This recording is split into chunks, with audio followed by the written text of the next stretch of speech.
This all went down in the summer of my 8th grade year. I was on my way to finally becoming a high schooler, and it was legit one of the best summers of my life.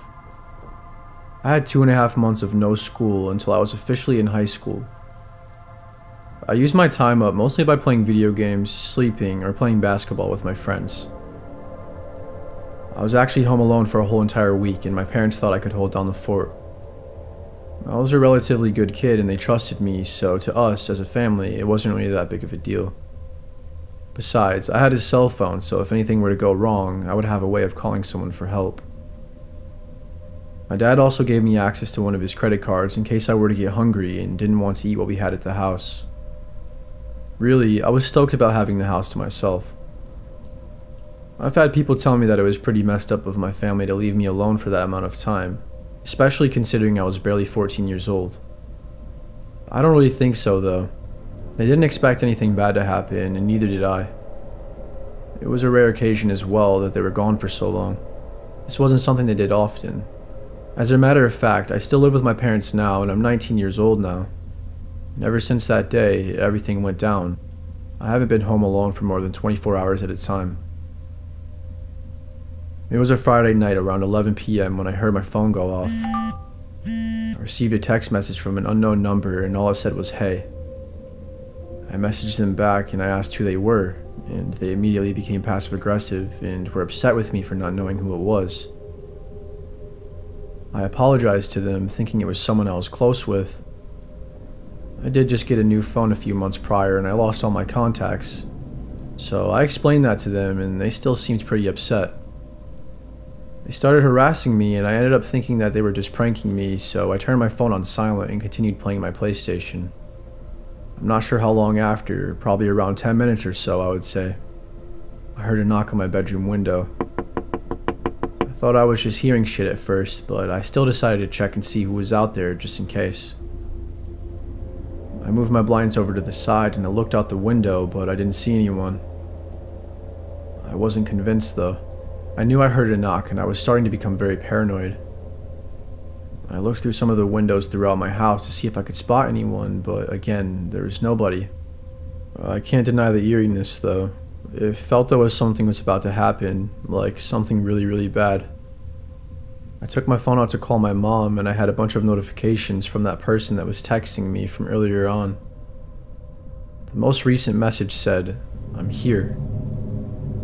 I couldn't believe what I was reading, and it made my nightmares and everything I was feeling come to life. I went to call my mom, and very quickly I realized my phone wasn't picking up any service, which was extremely unusual. I have really good cell phone connection, as does my whole family, especially at home. Like, we never run into issues with that. It was at this point I was literally terrified and I had no clue what to do. I had no way of contacting anyone, and I knew I was absolutely screwed. I wanted to message that person back and tell them to leave me alone, but obviously I couldn't, considering I had no service. If you're wondering why I didn't use my Wi-Fi to send an iMessage, it's because the person texting me wasn't on an iOS device. I was pacing back and forth in my living room when all of a sudden I heard some noises coming from outside. I ran to the direction of which I heard the noise, which was toward the back patio, and I listened. Someone was screaming for help at the top of their lungs, over and over. My heart began thumping out of my chest, and my initial reaction was that it was a setup. But me, being the kind of person I am, and considering I took boxing classes for years and knew how to fight, I wanted to stick up for myself and for whoever was potentially being hurt. I'm not going to lie, I was really wanting to beat the crap out of whoever was harassing me. Plus, I knew if I didn't do something now that something bad was likely to happen anyway, so I did the unthinkable. I walked outside to my back patio and it was silent. The only thing I could hear were the crickets chirping. I waited for a second until I yelled, "Hey, who's there?" "Hey, don't mess with me, man. You don't want to start something you can't finish," I said. Almost right after that, there was an extremely bright light flashing at me from afar. Our house sits on quite a bit of land and we have a huge backyard with tons and tons of trees. Whoever it was pointing the light at me, clearly trying to piss me off. The light then began moving all around towards my direction, at the house, for a minute, then it turned off. Within an instant, the screaming picked back up again. It was the same voice, pleading for help. I knew it was now or never. I ran back inside and into the garage and grabbed my old baseball bat as a weapon, and I made my way back outside towards the woods, heading directly where I first saw the flashlight. My heart was fluttering at this point, as I wasn't sure what to expect. As I got closer and closer, my anxiety about doubled. I couldn't believe that I was in this situation, and I had a sudden realization that what I was doing was pretty stupid. Right when I was about to turn around to go back inside, somebody from the woods that I couldn't see said something to me. "Hey, over here, man." It was so dark that I couldn't see him or anything barely for that matter. All I could see were the dark silhouettes of all the trees around me. "Who's there?" I asked. That was when the voice ahead of me whispered and told me to quiet down. He asked me to help him, and he said he was tied up to a tree and that someone had kidnapped him. Obviously, this alarmed me to the extreme. However, despite me thinking it was possibly a setup, I went with my gut feeling of helping this guy. "Hey, it's going to be okay, man. Just calm down. I'm going to call the police for you. Just hang tight." That's when he started yelling at me, basically. "No, help me right now. You don't understand. He's going to come back in a few minutes and kill me," he said. I was in a really bad situation, as I just wanted to do the right thing. "Okay, I'm coming. Where are you?" I asked. "I'm just right ahead. Just keep walking straight. I can already see you." My heart was beating at an incomprehensible rate now. Even much so that I'm surprised I didn't pass out. All the things that were crossing my mind set me into a panic, and I was fully into the woods at this point. I looked ahead after walking for maybe 20 or 30 seconds, and I saw a dark shadow that looked like a person, maybe about 30 feet away.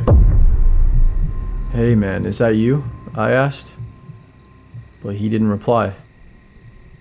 I sat in silence for a moment while I tried to piece together what the hell was happening. If that was him, or even if it wasn't him, I was in some deep shit. Because the man I was looking at definitely wasn't tied up to a tree. He was standing up straight and very much alive. In only a moment worth of time, the person started running at me. It was at that exact moment I started backing up, and slowly I eventually snapped out of it, and I booked it all the way to my house. Somehow I made it inside before he caught up to me. I shut and locked the sliding glass door behind me, and he was standing right there pulling on the door trying to get it open. He was a very tall but slender looking man with a wolf mask on and one big ass hammer. I barely hesitated and I ran to my room. I know what you're thinking right now too. Why didn't I just defend myself with the bat? Well, originally that was my plan, but shit happens. I don't know, I was absolutely terrified. And you would be too if you were in that same situation. I was pacing back and forth in my living room, trying my luck with my phone again, but still, I had no service. I started having some sort of manic episode, and I began screaming and punching my couch. I was extremely angry, and I was sick of being the victim. I about ran out there and beat him myself, but I chose a different approach. I waited patiently, and sure enough, after only a minute, he was knocking on my front door. I ran over to the door, and I told him, "Come on in, man, see what happens. If you step even a single foot in my house. You won't be walking out if you do, that's for sure." He then started laughing. I just kept quiet and I went back to my room. The knocking grew louder and louder, and eventually he started screaming. I had no idea what he was saying, but I think he was mocking me. A few minutes went by of this, and that's when I heard my living room window shatter. I got myself ready and I hid behind my open bedroom door, just waiting for him to walk in. The footsteps got closer and closer as he walked into a few different rooms. Now he was heading to mine. I gripped the bat tighter and said a little prayer. He walked in and I was able to hit him in the head with the bat, and he fell straight to the ground. I hit him a few times while he was down as well to make sure he wasn't getting back up anytime soon, and I ran. I ran down the road about 5 or 6 miles to my friend's house, and when I finally got them to answer the door, I briefly explained what happened, and they let me use their phone to call the police. A few police officers were sent to my house, and a few officers to my friend's house as well. then called my parents and they rushed home. They were over 2 hours away though, so it was going to be a while before they made it back. I told the police exactly what happened and it turned out I had killed him. I didn't know if he was dead or not until the police officer told me. I was worried I was going to be in trouble even though I didn't do anything illegal. It was self-defense. The police took me in for questioning, and since I was a minor at the time, they had to bring my parents in as well. Yes, I killed a man as a teenager, and everything about it has completely changed my life. I've been numb, I've been scared, and I've been anxious. I can't tell you how many nightmares I've had about this whole thing. It's all over now, and this was years ago. But sometimes it feels like it only happened yesterday, and I relive the whole thing. All of the blood, the screaming, and more importantly, my innocence.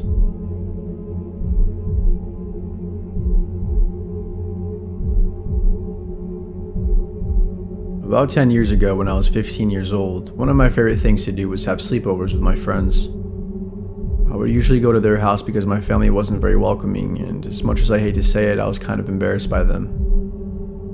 This time in particular, it was a Saturday night, and I was staying at my friend Chase's house. Chase's parents were rich and had a really beautiful home, and I just loved being there. Whenever I was over there, we would do just about everything. His dad had a man cave in the basement with a 65 or so inch TV, a pool table, a foosball table, and even a hot tub. Seriously, I had some of the best times of my childhood over there, and Chase and I are still great friends even to this day. However, not everything is sunshine and rainbows. We went through some seriously crazy shit together. It was around 8 o'clock and we were just doing our usual thing, hanging out in the basement and goofing off, when all of a sudden Chase's dad came down the stairs to inform us that him and Chase's mom had to leave and that they won't be back until late that night. Like 4 o'clock in the morning late. We would probably still be up by then because usually we pulled all-nighters on the weekends, so we didn't really mind that they were leaving. Besides, they had a family emergency situation thing going on and it was really important, so they left. As a matter of fact, when his parents left, we kind of got into a manic hyper mood. Probably because we had the house to ourselves and we knew there were no parents around to supervise us. That fun was short-lived though. No, we weren't completely alone obviously because we had each other, but we were alone together. You get what I mean. When his parents left, we went upstairs and grabbed some snacks and pigged out on everything we could find. We went back downstairs and continued playing this one dirt bike racing game that we loved until we got bored. After that, we just hung out on our phones watching Vine and just letting loose. Chase put some random horror movie on and eventually, I think he started to drift off to sleep. Sometimes I would have a bit of anxiety when I would stay at any of my friends' houses. Like, I would get homesick and stuff. Usually I would tough through it obviously, and it wasn't something I would talk about much to anyone because it was embarrassing. But I started to feel this dread-like feeling in my chest, and it was worse than the usual feeling I would get. I thought I was overreacting, so I lied back down and I went back on my phone until I slowly started to doze off. I swear, within minutes of dozing off, I woke up to the sound of a door opening slowly. It was the laundry room door in the basement. I peeked over the couch and what I saw was absolutely terrifying. The door was wide open. It just looked like a black abyss of pure darkness in there. I couldn't see anything at all. I wanted to believe that my mind might have been playing tricks on me or that I was dreaming, but deep down I knew what I saw and what I heard was 100% real. I was really on the edge of my seat now and I decided to wake Chase up. Chase, hey bro, wake up. He seemed to have heard me sort of because he moved and made a noise, but you could tell he was still sleeping for the most part. He had no awareness or any clue I was talking to him. I literally had to go up to him and grab him to wake him up. I told him what happened and he told me to relax and go back to sleep and that it happens all the time. That made me feel better, but at the same time, not really. I told him I wasn't comfortable sleeping down there with that door wide open, especially after it magically opened by itself. It was just very unsettling. We both got up and walked over there and shut the door ourselves, and we laid back down. Chase was back to sleep within minutes, and here we were at square one again. I don't know how, but I managed to fall back asleep, and I was able to convince myself that there was nothing to worry about. I have no other way to explain this other than bluntly saying I awoke again, but this time it wasn't from a door creaking. There was a man staring and standing right above Chase and I from behind the couch. When I tell you I screamed at the top of my lungs, I mean it's probably not possible for any human to be louder than I was at that exact moment. Chase woke up immediately and saw the man too. We were both frozen in fear. This man had this disturbing, disconnected look on his face, and he looked very ill. We both ran, but in order to do that, we had to get past him. There were only 2 exits. One being the staircase that led upstairs and out the front door outside, or the downstairs patio sliding door. In a panic, we split up, but we managed to get away from him. Or I did at least. I ran outside and Chase ran upstairs. The creepy man followed Chase rather than me, and when I got outside, I caught my breath and I called the police, and then I hung up after I told them the address and that there was a break-in. I had to make sure Chase was okay, that's all I cared about. I made my way back inside from the same door I used to get outside, and it was quiet. Way too quiet. I started to get this queasy feeling again, but I knew I had to find Chase. I started heading up the stairs all while trying to be as quiet as possible, but the steps were making a slight creaking sound with just about every step I took. Then, that's when I heard it. I'll never forget the scream. Chase let out this horrific scream and he was begging for help for like a full minute straight, all the way until I finally made it to him upstairs. The man was holding him up by his neck and choking him, attempting to kill him. I grabbed one of Chase's sports trophies and went behind the man and I struck him in the head with it and he fell down immediately. We took that opportunity to run outside and we hid in Chase's treehouse that his dad built for him until the cops arrived. When the police finally made it, the man was gone and there was no sight of him at all. He was an older man, probably close to his 50s, had medium-length gray hair and was average height. We told the police what he looked like, but it never really helped anything because he's still out there most likely, and it's hard for any of us to accept that.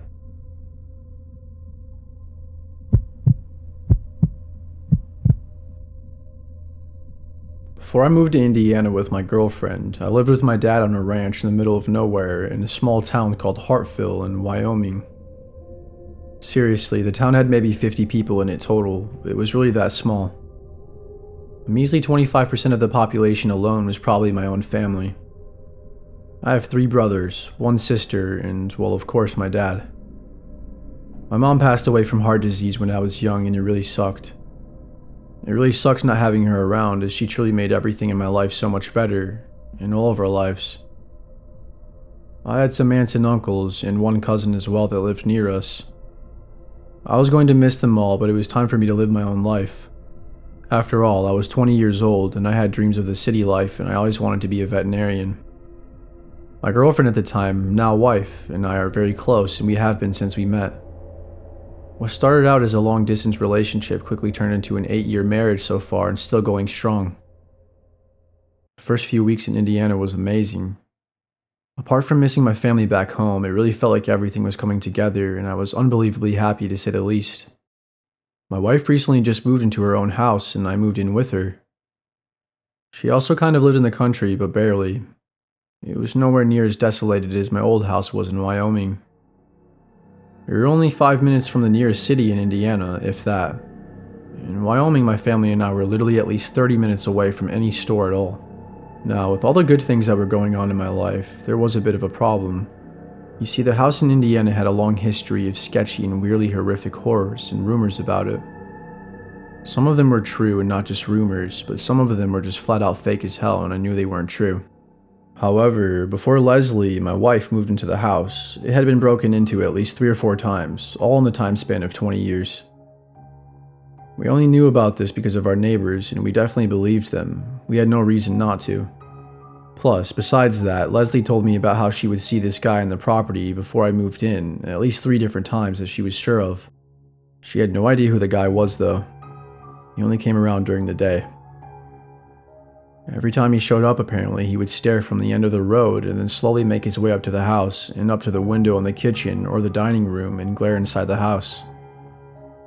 Every time this happened, Leslie called the police, but they never caught him. He would always be gone by the time the cops made it there. Most of the people who live in rural areas are nice and really sweet old people, or just middle-aged parents with a family. But every once in a while, you'll run into a real whack job. The country is a good place to lay low, and unfortunately, there definitely is a place for everybody. A lot of lowlifes, aka sex offenders or druggies, will live out there to try and stay low-key and under the radar from the police, or just people in general. I, of course, was very concerned about this guy, and Leslie was deeply terrified of him, understandably. I obviously wasn't scared, but definitely worried. You never know what someone is capable of. Anyways, we would be okay because I had a pump-action shotgun along with a .45 handgun and a revolver. And even at that, I had my fair share collection of knives and daggers. I reassured Leslie that everything was going to be okay. Well, one night around 10:30, give or take, we were hanging out in the living room watching a movie and we were both half asleep. Shockingly, we both wake up to a knock on our front door. It was extremely loud and completely out of the blue, so it jump-scared the living heck out of us. I jumped up and ran to our room and I grabbed my shotgun out of the closet before anything, and I was about ready to lose my cool. I looked out of the blinds first to make sure it was someone we didn't know. We both got a good look at the man, and Leslie confirmed it was the same stranger who had been showing up to the house unannounced time and time again. He hadn't seen either of us yet at this point. I opened the door and I prepared for the worst. But just like that, he was gone. I stepped outside and I swore I saw something out of the corner of my eye. I told Leslie to go back inside and grab the .45 and to sit in our room on the bed and wait for me. I looked all around for the man and I was yelling at him and telling him to show himself. That's when it hit me.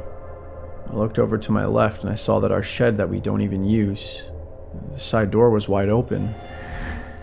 I ran over to the shed and I started hearing noises inside. Almost like somebody was moving stuff around. The light was off and I couldn't see a thing.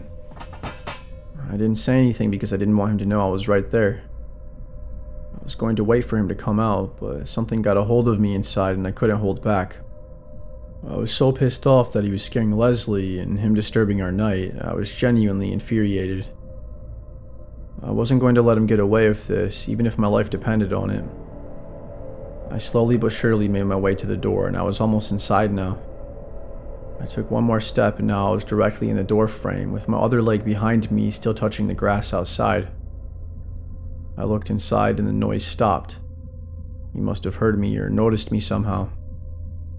I went to turn on the light, but of course the light bulb was out because it wasn't turning on. That's when things went from horrible to much, much worse. Out of nowhere, I heard the man start running towards me and I stepped back and I couldn't believe it, but I accidentally pulled the trigger. I stood still in disbelief as I couldn't believe what I just did. I didn't hit him, but I'm saying it didn't even seem to scare him. He continued running at me and I hadn't pumped the shotgun yet after shooting it. At this point, I was probably 10 feet away from the shed and there he was. We were staring right at each other. I pointed the gun at him and I told him to leave or I was going to kill him. "Do it then. You won't kill me. You're a coward." Then he proceeded to call me every name in the book.